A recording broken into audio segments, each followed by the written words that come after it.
All right, man, so you know this car. It's the Lexus F Sport. This is the 2013 Lexus GS. 2013. Sweet. Yeah. It's the car doesn't come out until February. The wheelbase is stretched.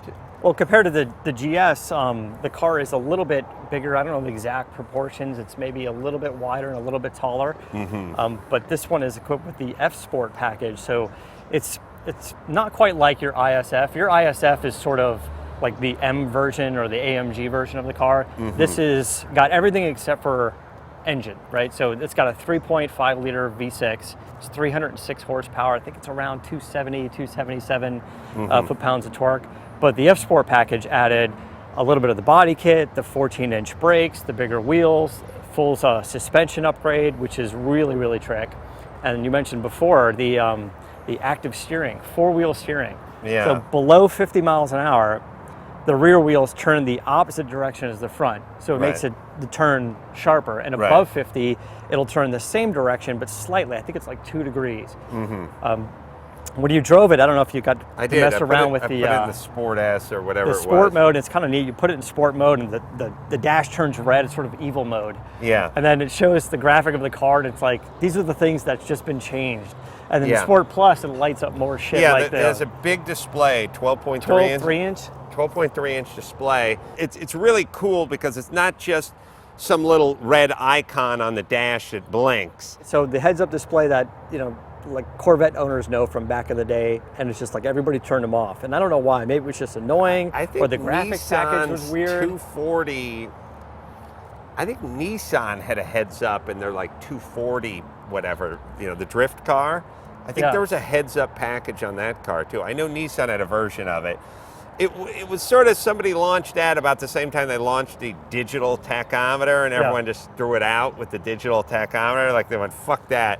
But I'll tell you, as a guy who's driven from Sacramento to LA in the middle of the night recently, and from Vegas to LA in the middle of the night recently, and so worried about getting one of those chicken shit speeding tickets. And it's so easy to take whatever modern car you're driving and get it to 95 without even noticing. And at night, when you're just kind of looking down the road, I swear to God, 10 different times I'd look down, I was going 92. Heads-up display would prevent that. And it has all of the technology that you expect in the new car. When you change lanes, if there's a car in your blind spot, Almost left my bottle of wine. you don't want to leave that. Oh, Daddy's medicine. Also, you know, the mirrors light up if there's a car in your blind spot. It does all kinds of cool. It's like there's chicken shit technology, and then there's jack off technology, and then there's this is going to light up if I'm going to change lanes into someone technology. That's actually I was using useful. it. You know, with these new cars, some of the technology definitely gets. There's a learning curve. Little things like when I got into the car, I was like, oh, great. Matt was thoughtful enough to move the seat back, because normally the seat's plowed forward for the shorter guy. But when you get out of this car, it automatically just goes back. And I know other manufacturers have this technology, but it's nice to climb into a car and then have it just move forward the way you like it.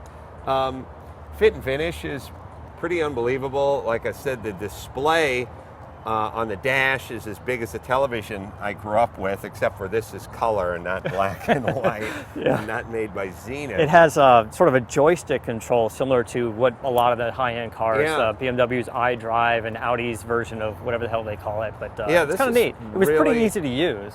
Yeah, I found it easy to use, unlike a lot of people. What's amazing about this car is the active suspension and the steering. It's electronic steering, so it's when you put it in the Sport Plus mode, the steering can get more sensitive and give you more feedback. Because it's electronic, they can do that on the fly. This car, check out Edmund's Inside Line. They did a great test over there. We certainly don't do that here. The guys at Inside Line are much better at that than we are, and they tested this car, and in the Sport Plus mode, this was as fast as your ISF was in the slalom. But you drove this car, and you can feel it.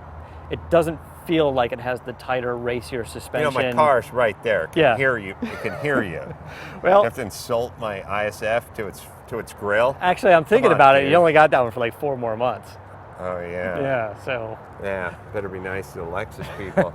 Well, interior's great, exterior's great, tons of room, tons of technology. And what can I say? Everything works, everything's good. Yeah. Every car company, it's just a great little microcosm of why this country is great. Like the interior, I like the color combination, so I thought this one was really neat. I love the open stitching. I love the stitch pattern. And the seats are heated and ventilated, by the way. So when you were driving around back in the day with your buddies driving around naked like you used to do, the seats would blow air on your ass. No more swamp ass. That would be awesome. The F Sport package is maybe like $4,000. So I think with every option, navigation, everything, this car is probably in the maybe mid to high 50s. Like it's not a lot of car. It's not a $65,000 car. You know what I miss though? I do miss the super hot day, pre-ventilated seats, and maybe even pre-air conditioning. When the guy would get out of the car with the big sweat stain on his back, and in my case, my ass would sweat. Like if you'd ever wear like khaki pants. Yeah, well, we know you didn't wear pants when you were driving around with your buddies. So we got nude a couple of times, but not in a homosexual way. But it was more just cheap thrills. But tell you, drive home from the beach naked with your buddies in the car. It's funny. In this car with the ventilated seats, a little air up your bunghole. It's not. It'd be nice. Yeah, fire it up. I don't have the key. Do you have the key? The key's in there, I think. Yeah, I don't think you have to do much. Watch my bottle of wine. Wow. It's got a diffuser in the back. Yeah, it's a little fake, I think, but it sounds neat.